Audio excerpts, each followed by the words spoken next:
Segunda-feira da 32ª semana do Tempo Comum.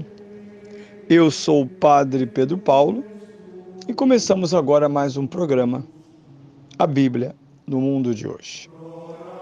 Bem, nessa segunda-feira retomo o caminho do Evangelho proclamado nesse domingo passado, São Lucas capítulo 20, 27 a 38. Como notamos já, estamos em rota de descida. O nosso avião prepara-se para aterrissar. E aterrissa no alto, não aterrissa embaixo. Ao contrário, o Verbo de Deus aterrissou embaixo, porque se tornou carne. E agora a carne vai aterrissar no alto. Cristo, Rei do Universo. No mundo podemos ser mal guiados, inclusive por autoridades ilegítimas. Não interessa. Cristo é Rei do Universo.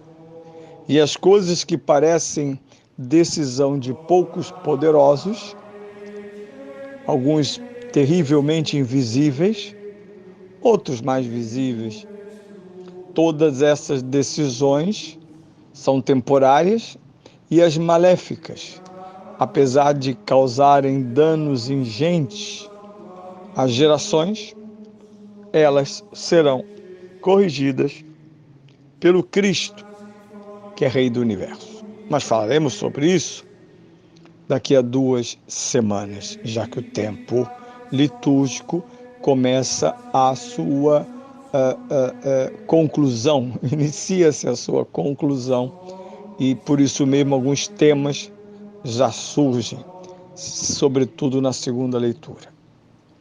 Bem, dizíamos na sexta-feira que se trata de uma altercação entre a fé tradicional de Israel, que não tem a visão da ressurreição,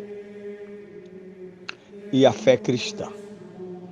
Não é só um confronto do passado, porque ocorreu com Jesus esta ironia, eu encontro no presente. Mas voltemos ao que dizem os judeus pela boca dos saduceus. É que eu tenho que me corrigir, alguns, a maioria dos judeus. Porque nós sabemos que entre os grupos que disputam e carregam a tradição da lei e a sua interpretação, estão os fariseus, que depois da passagem da cultura persa, por eles rejeitado enquanto cultura, por isso o livro de Macabeus está lá, como um tempo em que nascem os fariseus, só a lei pode fundamentar o caminho da salvação a Israel, mas eles, neste período, adotam, e os livros dos Macabeus serão rejeitados pelos judeus, seja pela língua, mas também pelo grego, né? Mas também pela ideia de vida eterna, inexistente no seu conjunto na Bíblia do Antigo Testamento. Mas esses fariseus cultos entendiam perfeitamente essa intuição, só não sabiam como.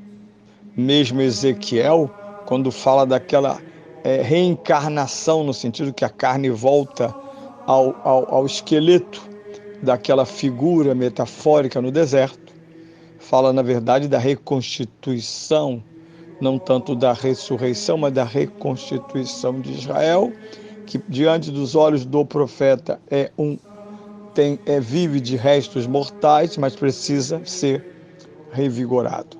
Ressurreição é uma experiência que os judeus, em geral, negam por não saberem do que se trata, por não terem recebido ou, sobretudo, não terem entendido a profecia da ressurreição, e é negada explicitamente pelo grupo dos chamados saduceus. Por isso eles contam uma ironia a Jesus, uma parábola irônica, partindo da lei de Moisés. Lembre-se que a disputa com Jesus gira sempre em torno da lei de Moisés. trata-se do cenário de 7 casamentos com a mesma mulher. O costume judaico, aqui recitado, de dar descendência ao irmão morto. E por fim, são todos estéreis, todos os irmãos, e porque, estudando a lógica do texto, ou ela era estéril, e todos que passaram em casamento com ela não tiveram filhos, ou os homens todos daquela família eram estéreis.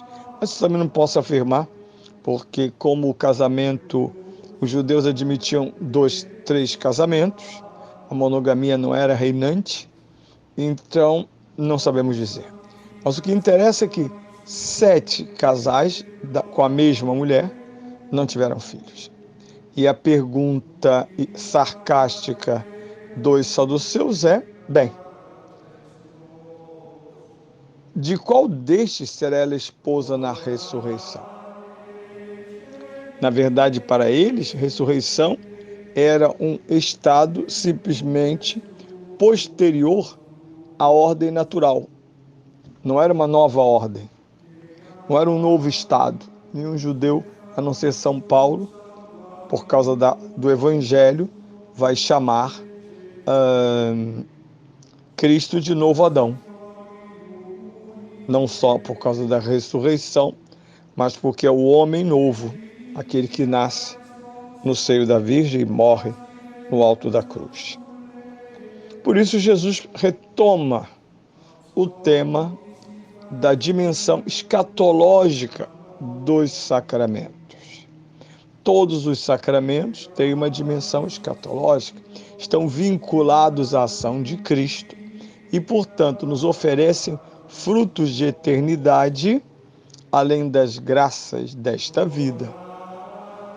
Na oração tradicional da missa de sábado de Nossa Senhora, pedimos à Virgem que nos obtenha saúde de alma e corpo. Assim é o pedido integral da vida cristã. Mas mesmo que o corpo adoeça, como é previsível que adoeça, a alma não adoece, a não ser se ela permanece no pecado, sem arrependimento, se ela vive na escuridão da ignorância da fé. Faminta de Deus que conhece, sem que lhe seja dada a graça fundamental de encontrá-lo. Portanto, a resposta a esta ironia é: a ressurreição não é um evento para este mundo e nem é uma continuidade deste mundo, porque os filhos deste mundo vivem, e inclusive é importante lembrar que essa frase de Jesus está na teologia e na doutrina do sacramento do matrimônio.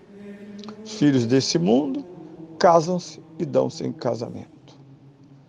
O matrimônio é um sacramento que vale para esta vida.